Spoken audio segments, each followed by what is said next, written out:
Congratulations on your memoir. It is a wild ride. Yeah. Did it even surprise you when you sat down and reflected on your life?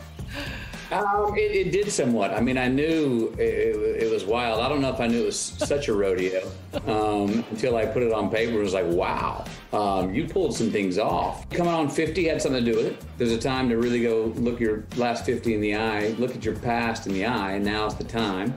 You know, my wife knew that I was eyeing that treasure chest of diaries, threatening to go right, and she came in one day and was like, look, get them, load up the car through your truck, pack up what you need, get the hell out of here until you come back with something.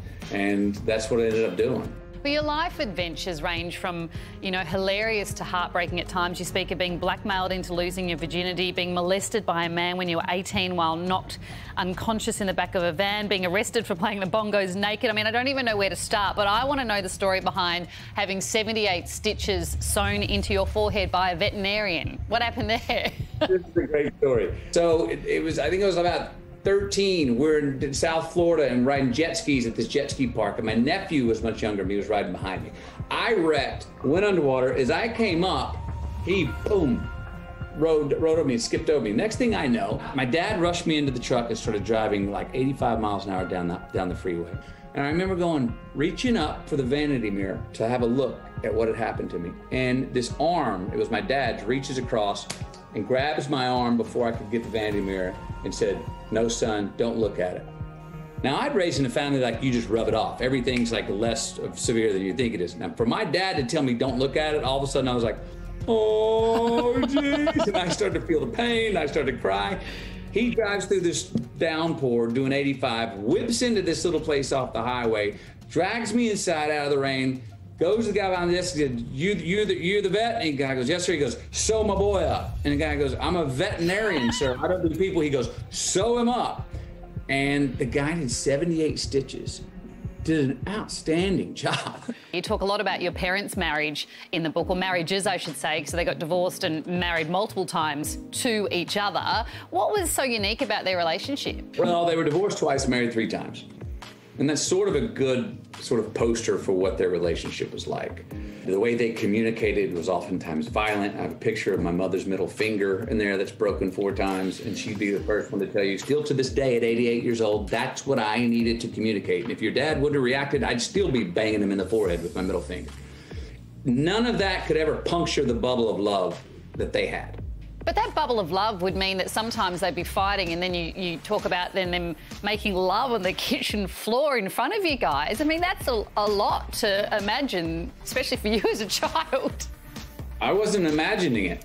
I was seeing it. You were not allowed to go to bed in our family holding a grudge against anyone in the family. We're going to sit right here until we can all cry it out, hug it out, and say I love you and walk away, no matter how long that took. So how much of that and that type of marriage then has influenced, or what have you brought into your own marriage now? Yeah. Or how much have you gone, no thanks?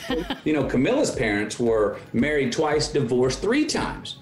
So how both weird. of us are coming into this going like, our example of marriage wasn't, you know, the Hallmark card. Now, the way we discipline our kids is different than the way my parents just disciplined me and my brothers. That's how we choose to do it. But the values, and that there's consequences, good and bad, hard and easy, for what we do and how we listen, how our kids listen to us, we sure follow up on those. That intense love, I mean, for your dad, is it true that's how he passed away while doing Making the do? Love with my mother, yeah, his wife.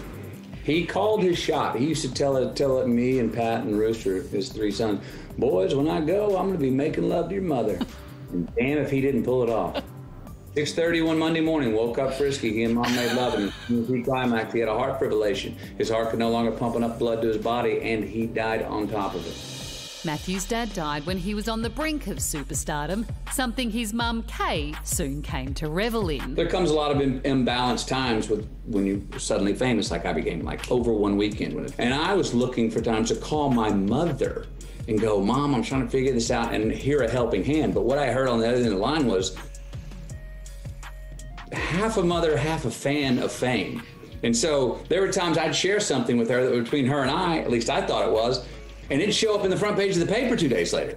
Or it'd show up on the TV. She's on the TV walking somebody through our house, hard copy. Hey, and this is where he slept, and this is where I caught him with this girl doing this, and this is where the shower. You know what he's doing in there? I'm going, Mom, I call her up. And she's like, oh, I didn't think you'd see that. I'm like, didn't see it? It's on national television. She was like, oh, yeah, okay, I guess I'm busted. And so we went through years where I didn't feel comfortable sharing things with her because I couldn't trust her. And I remember telling her, loose lips sink ships, Mom, let me get my own balance here before you keep throwing me more off balance. And then after I got my career established enough and she got old enough, I decided to let go of the reins and go, Mom, you are free. Hit that red carpet, show them your hot legs, wear that short skirt, say whatever you want to say. And she's been great about it. You ever come in here and just... I do, and I look at these pictures and I go, boy, what a life you've had, Matthew. Can we talk about your time in Australia? I had no idea that you came out to Australia when you were 18 and did a year exchange over here. Can you tell us about the Dooleys? The Dooleys were quite a colorful family. You know, I'm 18, just about to turn 19. I'm 2 weeks out of high school. I had made straight A's. Mom and Dad were happy with that. I had a job, 50 bucks in my back pocket. I had a new car. It was paid for. I was dating the best looking girl in town. I had a 4 handicap in golf. I just won most handsome. I was rolling, right?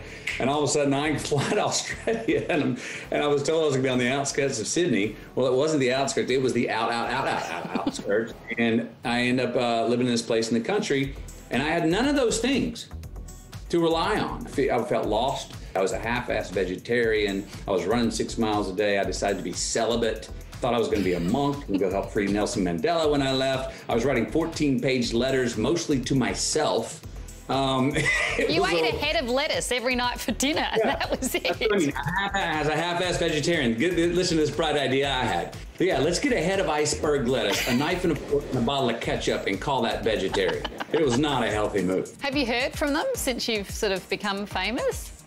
Yeah, along the way, when I've done press in Australia, I've talked to them along the way. Like I said, without that year, as wild as it was for me, I would not be sitting here talking to you right now with the life and career I've had. I have no qualms about that. There's no way I would have. It was the most seminal year probably in my life.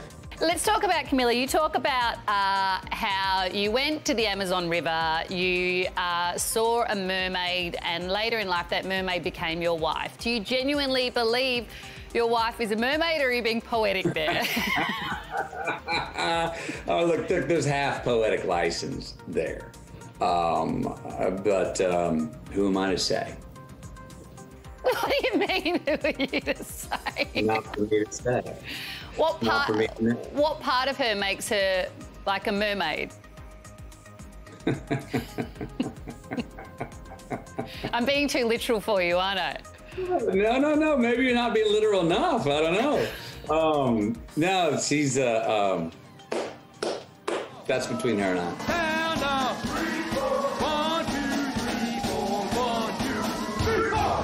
Your book's called Green Lights. This year has been a bunch of red lights for the world with COVID.